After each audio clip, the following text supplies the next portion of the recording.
El invitado de hoy, Informativo Forever FM.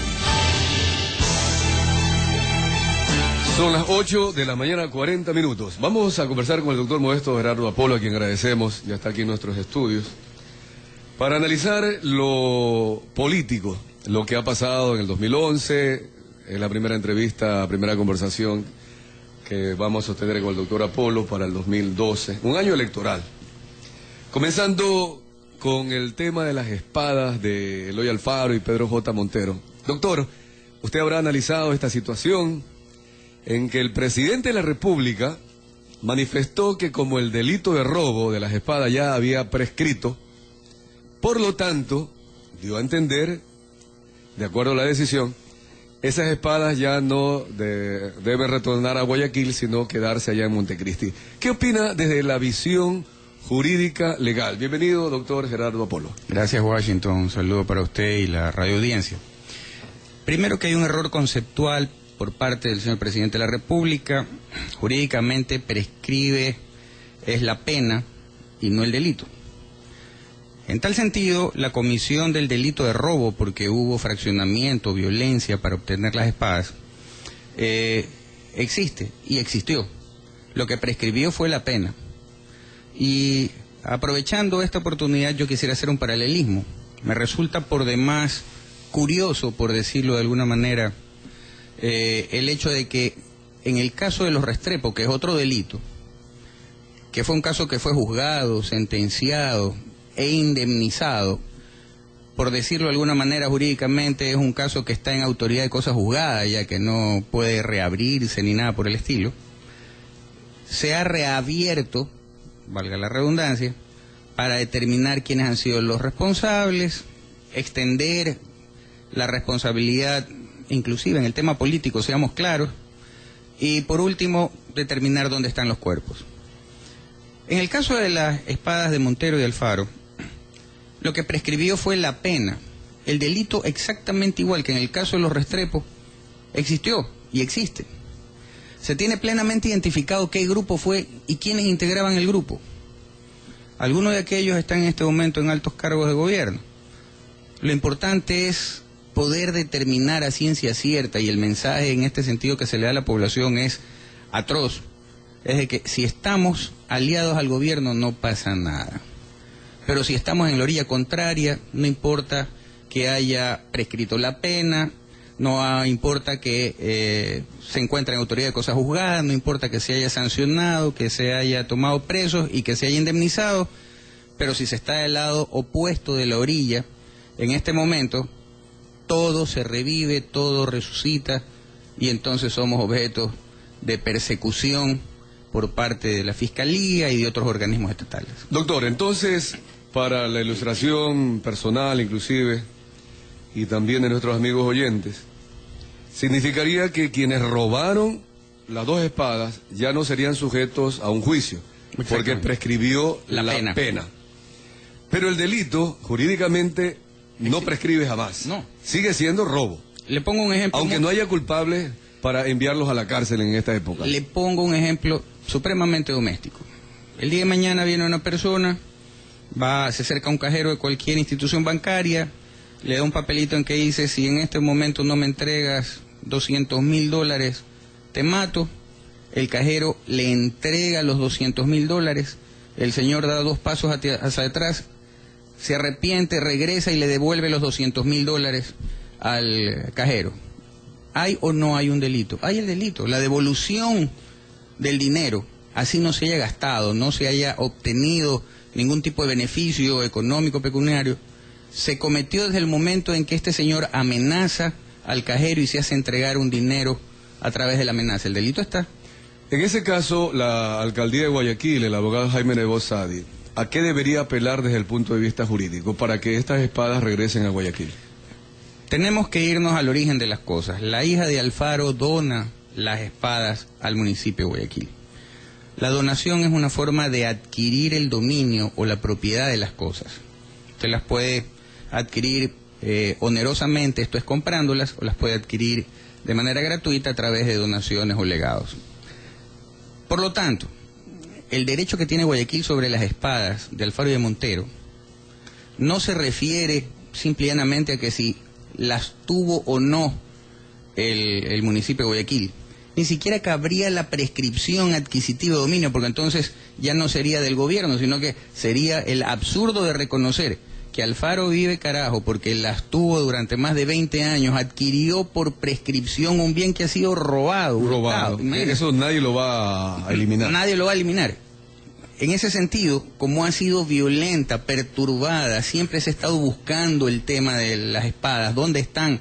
Siempre se ha replicado y se ha solicitado que se busquen y se persigue y se castigue a los autores. Ni siquiera en ese caso cabría la prescripción adquisitiva de las espadas, porque para que pueda justificarlo el gobierno tendría que decir: Alfaro Uribe Carajo las adquirió por prescripción adquisitiva porque las tuvo durante 20 y pico de años, y como ya es de ellos, me la entrega a mí y entonces ahora es del gobierno. Eso sería la apología del delito. Se estaría, sí, exacto, incentivando que otra persona haga lo mismo. Desaparezca un bien y a partir de X cantidad de años diga: yo soy el que lo tengo. Como decíamos en las escuelas, ¿no? Se desapareció una regla, como nadie reclamó, esa regla es mía, ¿no? Entonces así como que se creaba legislación estudiantil. Así es. Ahora, sobre esta misma posición, hay una visión de María Fernanda Espinosa, la directora del Patrimonio Nacional. Dice ella, o alega, que como el municipio de Guayaquil no la declaró para ser patrimonio, y el gobierno sí declara, o el ministerio sí lo declara, como quien dice: ahora allá el municipio que no lo declaró, nosotros sí lo declaramos, por lo tanto pertenece al país y no a la ciudad de Guayaquil. Una vez más entramos en lo erróneo de los conceptos, en los sofismas. Que este gobierno, valga la aclaración, ha sido artista en manejar sofismas. Retomemos las palabras. La propiedad de las espadas es al municipio por donación de la hija de Alfaro, legítima heredera de los bienes de Alfaro. Por lo tanto, no se refiere a que si fueron o no declaradas patrimonio cultural o no. La propiedad está dada por uno de los elementos que transmite la propiedad o de adquisición de la propiedad, que en este caso es una donación. El dueño de las espadas es el municipio de Guayaquil. Si las quería exhibir o no, por último, era resolución en su debido momento del Cabildo. Pero el hecho de que no las haya declarado patrimonio nacional no le resta validez a la propiedad de las espadas por parte del municipio de Guayaquil, por el solo hecho de que las adquirió por uno de los modos que establece el Código Civil para adquirir la propiedad de los bienes. Ahora, doctor, ¿cuál es el análisis que usted hace? Porque el presidente de la República, desde sus inicios, siempre buscó tener una identidad con Alfaro. Primero que es descendiente de él, luego que tuvo una especie de réplica que le regalaron, luego compró una espada también de Alfaro, luego la donación que le hace ABC a él. Es decir, siempre ha querido identificarse con Alfaro y la revolución ciudadana del siglo XXI. ¿Cuál es el análisis que sobre eso hace? A ver, el tema es el siguiente. Recordemos que Rafael Correa inicia su campaña política con la imagen de un revolucionario.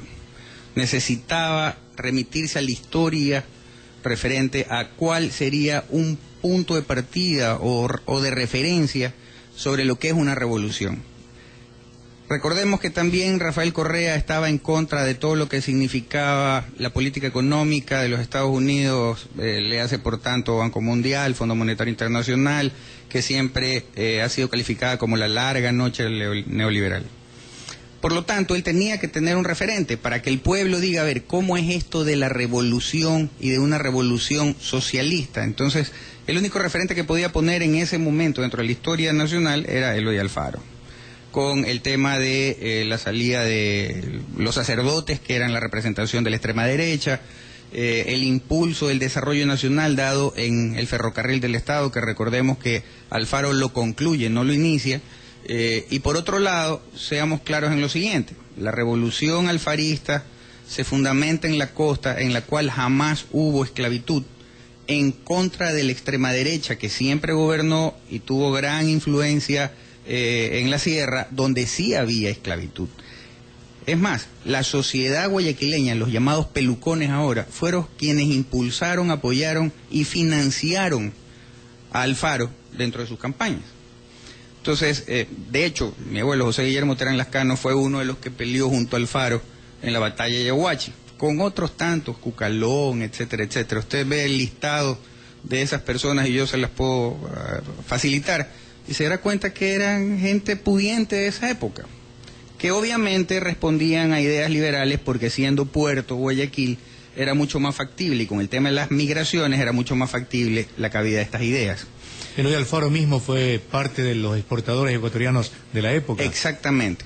Por lo tanto, en el Ecuador hemos venido sufriendo de un sinnúmero de ataques falaces, de desinformación. Esa sí es una desinformación. Desinformar es decir que un grupo, entre comillas, subversivos, que lo que ha cometido es 10.000 delitos, se roba un bien, después de tantos años lo regala. Es desinformar al pueblo, decir, ok, esto es legítimo, yo estoy en este momento adquiriendo legítimamente las espadas porque me la regala ABC después de que la tuvo 20 años. Es desinformar, porque ¿qué significa? Como bien decía Washington, el día de mañana la lectura es, alguien roba algo, deja pasar un X número de tiempo, que es para la prescripción adquisitiva del dominio, siempre que no sea violenta y que no haya sido siempre demandada su devolución. Roba un bien, deja pasar el tiempo para la adquisición del bien, y viene y se la dona a cualquiera. Entonces vive el delito. Eso es una apología del delito en estricto derecho, y eso es un delito, valga la redundancia. Ahora, ese referente que ha escogido el señor Correa, como es Eloy Alfaro, de alguna forma está trastocando también la historia, porque Alfaro no fue un revolucionario, fue un liberal radical de una parte, y de otra se trató también de cambiar el acta de función de Alfaro con recolección de firmas. ¿Hasta qué punto todo eso es dable, doctor? A ver, una vez más vamos al tema de que no es posible que la historia se tergiverse. Yo creo que el respeto a las últimas voluntades es un tema sagrado, de ahí que existen, por lo tanto, la institución del testamento. Eloy Alfaro por testamento manifiesta que su voluntad es que sus restos reposen en la ciudad de Guayaquil. El que los hijos desconozcan esto hubiera tenido que llevar a un juicio de desconocimiento o impugnación del testamento. Pero no sucedió tal.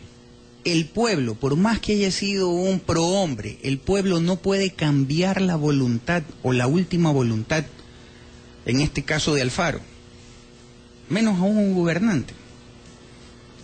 No es posible que nosotros violentemos la última voluntad de este personaje, el que ahora se lo está llevando poco más y poco menos que a los altares, sin restarle la importancia que tuvo en su momento histórica. Ni tampoco es posible que se nos haga venerar de alguna manera el suelo donde vivió, se presume que vivió Manuela Sáenz, y se nos lo hagan pasar como los restos de Manuela Sáenz y se venere el suelo donde se supone que vivió Manuela Sáenz. ¿Qué significa esto?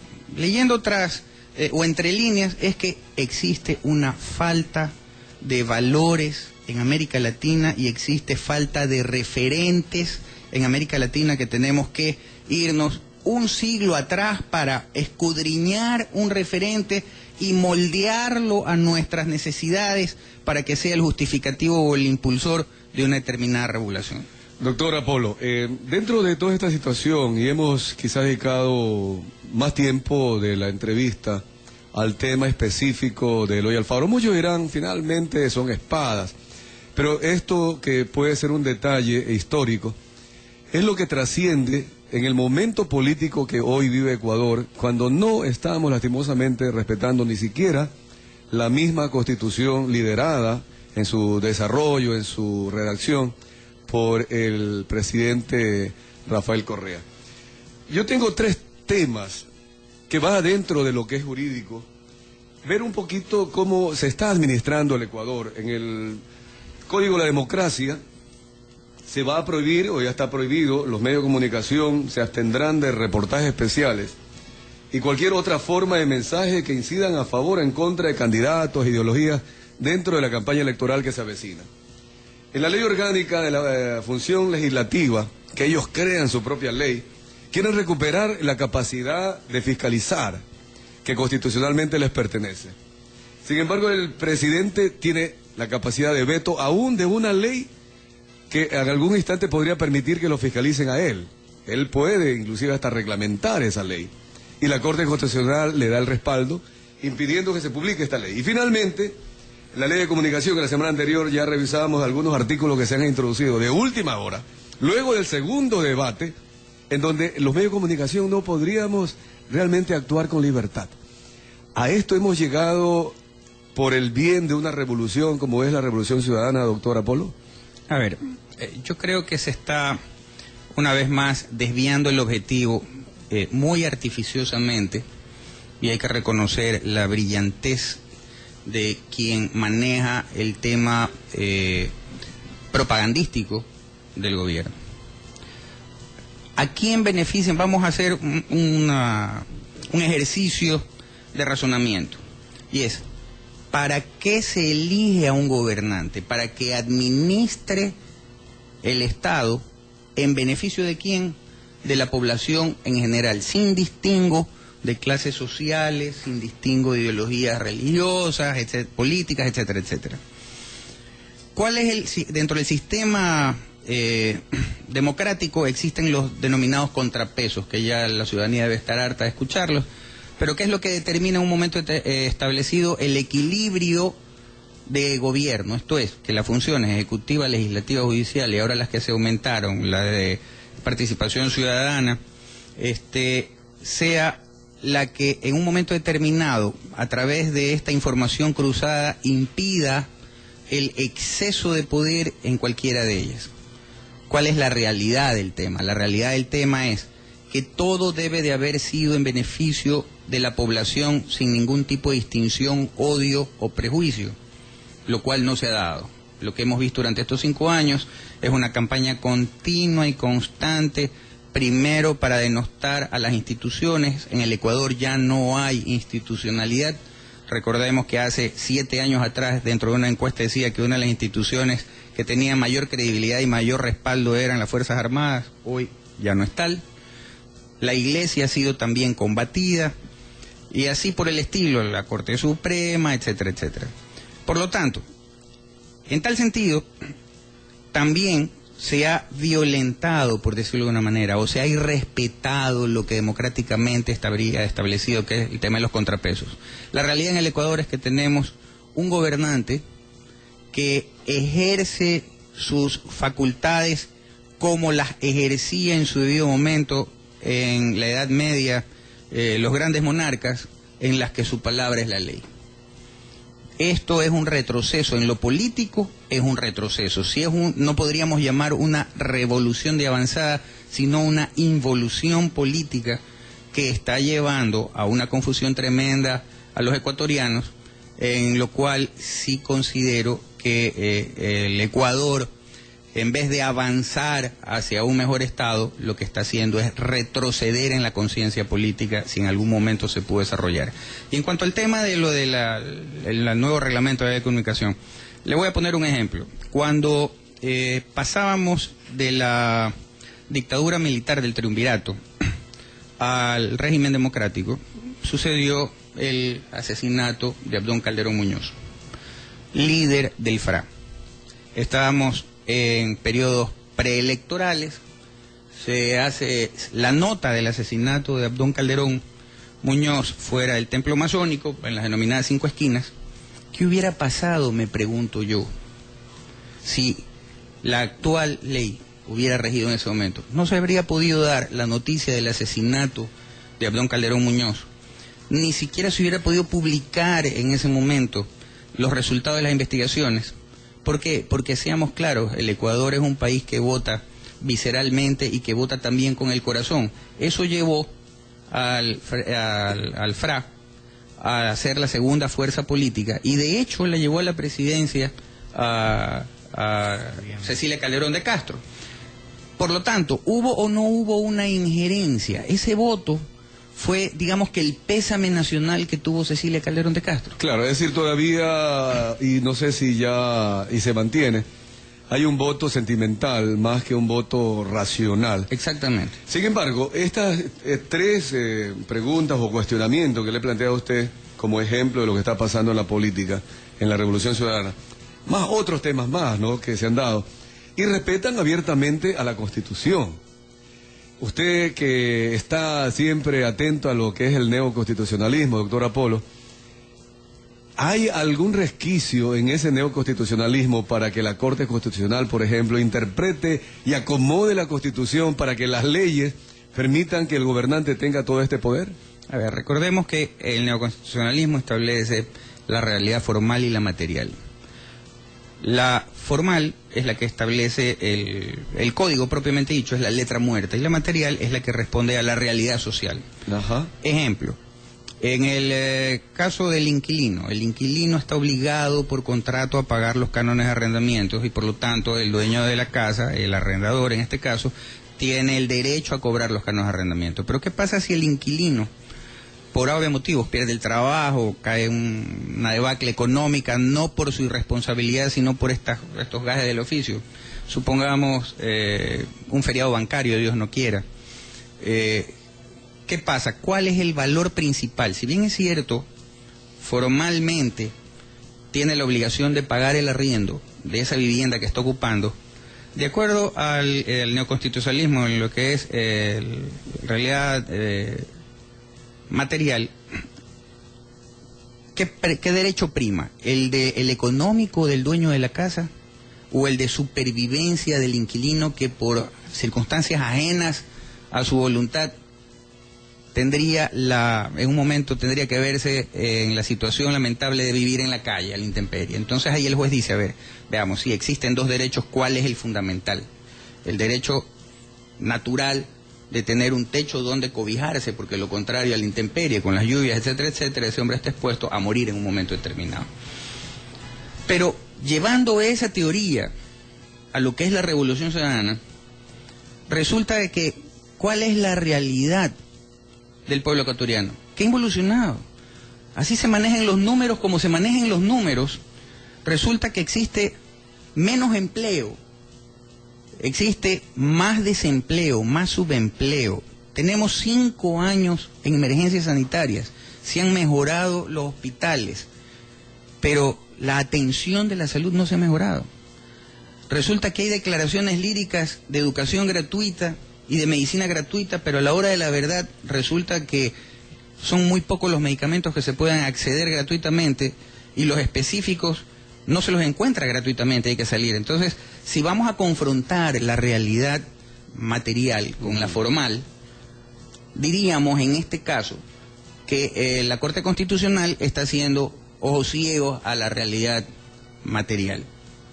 Cuando hablamos de involución, es obvio que es muy preocupante, ¿no?, porque estamos retrocediendo en vez de ir avanzando.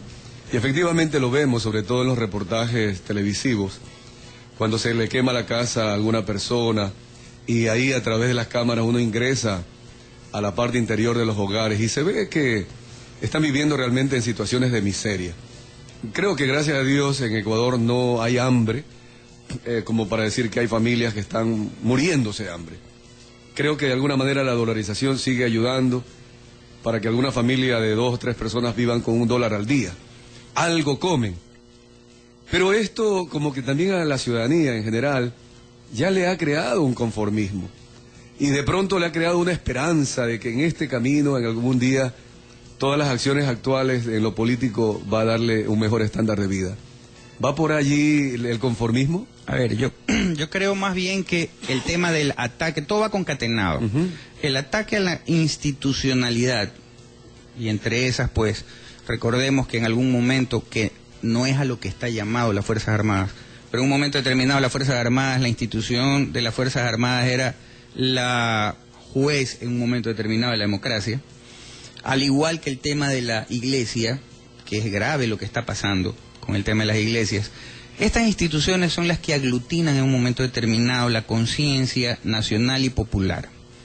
Por eso es que se las ataca. ¿Qué es lo que ha conseguido? Yo creo que una de las grandes obras, más allá de la vial, que ha tenido la revolución ciudadana, es el haber destrozado o diluido la institucionalidad para implantar el individualismo.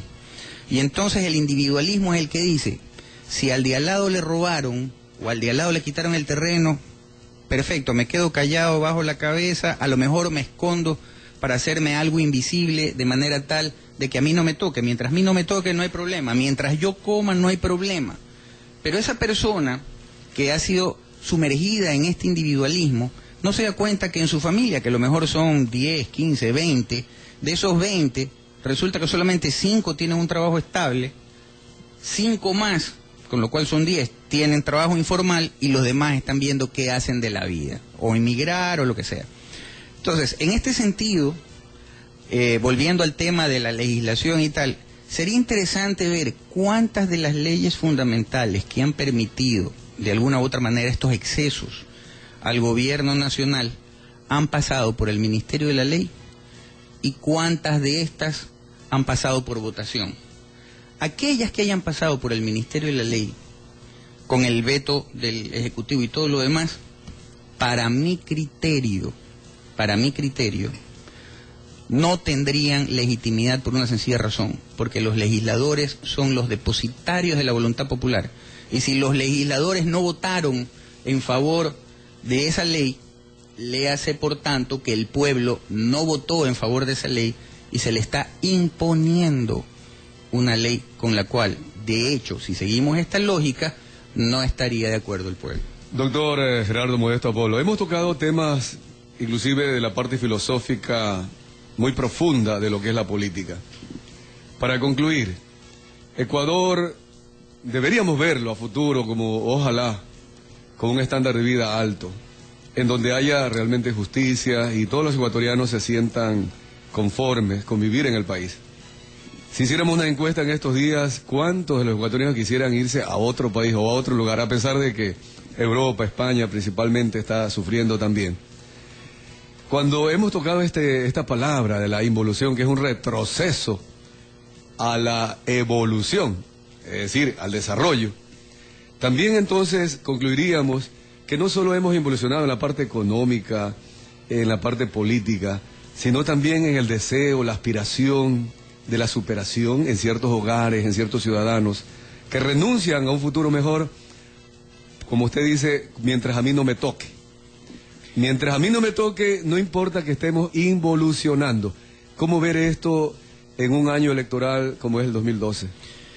A ver, cuando los pueblos caemos, y me incluyo dentro de aquello porque la realidad ecuatoriana es esa, cuando los pueblos caemos en el individualismo, y en el individualismo se cae por una necesidad de supervivencia, la supervivencia opaca, en ese caso, todo progreso, porque no se está pensando a futuro, se está pensando en el momento. A ver, doctor, pero ahí le hago un paréntesis. Un determinado sector de la población dice, yo estoy bien, estoy ganando bien, tengo mi vehículo, tengo mis vacaciones, etcétera. Otro sector estará luchando en el día a día y el otro estará esperanzado. ¿A qué sector específico se refiere usted cuando habla de individualismo? A todos, por una sencilla razón. Porque el que está bien está procurando que su situación no cambie sin importarle los demás. El del medio que usted dice que está luchando y tal, exactamente igual, está luchando por mantener eso que aún tiene. Ahí usted dice la supervivencia. Exactamente. Y por último, el sector que nada tiene está viendo cómo come día a día o cómo por lo menos engaña el estómago día a día. Entonces, el individualismo en cada uno de esos sectores a su manera se mantiene. Por lo tanto, el que está viendo cómo sobrevive o cómo mantiene su estatus día a día, porque las cosas cambian, esa es parte de la inseguridad jurídica, ¿no, verdad? Eso evita que se proyecte hacia futuro. Y eso es parte de la involución. El que no avanza, retrocede. La historia tiene estos mismos casos, ha sucedido en algunos otros países inclusive. ¿Cuál es el final de eso? El final de eso es que llegaremos en un momento determinado a topar fondo, y el topar fondo generalmente cae en dos situaciones que no son deseables. Hay dos visiones, el gobierno dice que no es así. No, bueno, pues... que vamos adelante, que alguna vez habrá justicia, etcétera, etcétera. Pero resulta que una cosa es lo que se dice y otra cosa es lo que se hace, dice la Biblia. ¿A quién creer entonces? Por sus obras seréis conocidos, o por sus obras lo conoceréis. Entonces, por lo tanto, la realidad es lo que palpamos, por lo tanto, nuestra realidad es lo que estamos viviendo. Falta de seguridad jurídica, falta de oportunidades, cada día más se torna más duro para el empresario desarrollar empresas, sin embargo, se flexibiliza para las empresas del Estado, etcétera, etcétera. El problema, mi querido Washington, es que generalmente, como le decía, existen dos maneras de topar fondo. La primera, que es una revolución que es terrible lo que está pasando en Medio Oriente, y la explosión. La explosión cuando ya el Estado, el país, el hombre de a pie ya no da más, ya no tiene nada que perder. Para poder evolucionar, ahí viene la revolución. Por supuesto, viene la revolución en que dice, bueno, si lo único que tengo ya por perder es la vida, y si lo único que me queda es luchar para salir adelante porque más abajo no puedo caer, tome el riesgo. Y eso es lo que ha pasado en estos regímenes de pseudo mesías que han surgido para salvar al pueblo, pero que a la hora de la hora se han enriquecido a costillas del pueblo y han acabado con la riqueza de dichos países, veamos Medio Oriente, con tanta riqueza petrolera, etcétera, etcétera. Sí, el fin de semana murieron 200 sirios. Exactamente. Luchando por democracia. Exactamente. ¿Por qué? Porque estuvieron pisados, se cansaron de que la bota les pise. Cuando llega un momento en que la bota hace tal presión que ya el oxígeno no pasa, no queda más que, si sabemos que podemos morir, luchar por el pequeño hálito de vida que dice, queda. ¿qué es peor, no? Así es. Seguir viviendo como estamos o entregar la vida. Qué pena. Pero ojalá que esto, doctor, no suceda jamás en el Ecuador. Ojalá.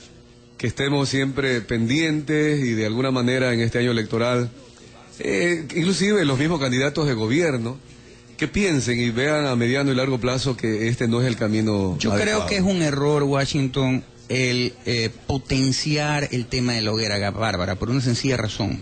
Porque a veces estamos dando mensajes que se nos retornan como el boomerang.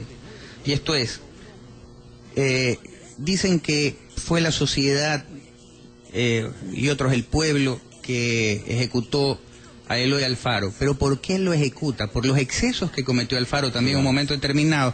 Y porque Alfaro también quiso perennizarse en el poder. Porque quiso una tercera ocasión de llegar al poder a través de la fuerza. Exactamente. Entonces, ¿qué pasa?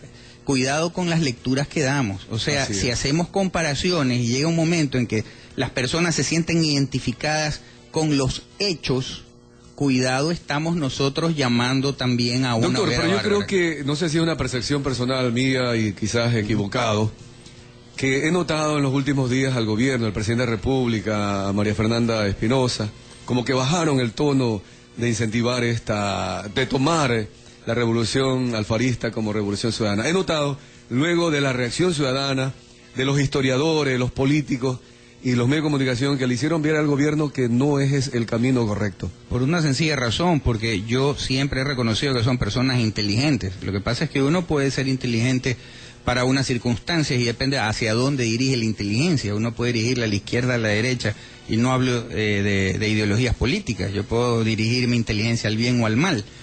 Yo puedo dirigir mi inteligencia a mi beneficio particular o al beneficio general. Son personas inteligentes definitivamente, y lo que se está dando cuenta es que la situación que vivió Alfaro en ese momento, o el país con Alfaro en ese momento, es más o menos similar a la que está pasando ahora. Y lo que estaban dando un discurso, en el discurso actual, era poco más y poco menos un discurso suicida. Era decirle a aquellos que no están de acuerdo con la política de la Revolución Ciudadana, o aquellos que se sienten perjudicados, o aquellos que sienten que están sobreviviendo por este hecho, lo que estaban haciendo era exacerbar justamente esos sentimientos de odio. Tiene razón, es una visión que no la habíamos destacado. Por lo tanto, se constituía en un suicidio político, de tal suerte que era mejor bajar el tono del discurso para que no se siga haciendo este tipo de comparaciones, que en un momento determinado lo que estaban diciendo, mira, a principios de siglo había un descontento. Exactamente, y acabó con la hoguera bárbara. Cuidado, reeditan la hoguera bárbara, no porque el pueblo quiera irse en contra del gobernante, sino porque el mensaje del gobernante en algún momento, de manera indirecta, los estaba incentivando a aquello. Ojalá que también se tome ese ejemplo para no seguir polarizando la posición de los ecuatorianos. Se odiaban los conservadores contra los liberales, y un grupo de liberales contra otros liberales. Así es. Al punto en que se desembocó. Por eso luego de 7 gobiernos sucesivos en la época de Alfaro, hubo un periodo como de paz, de decir vamos a ponernos de acuerdo los ecuatorianos porque así no nos vamos a ningún lado. Ojalá que eso nunca vuelva a pasar y más bien que también se lo tome de ejemplo para evitarlo. Efectivamente.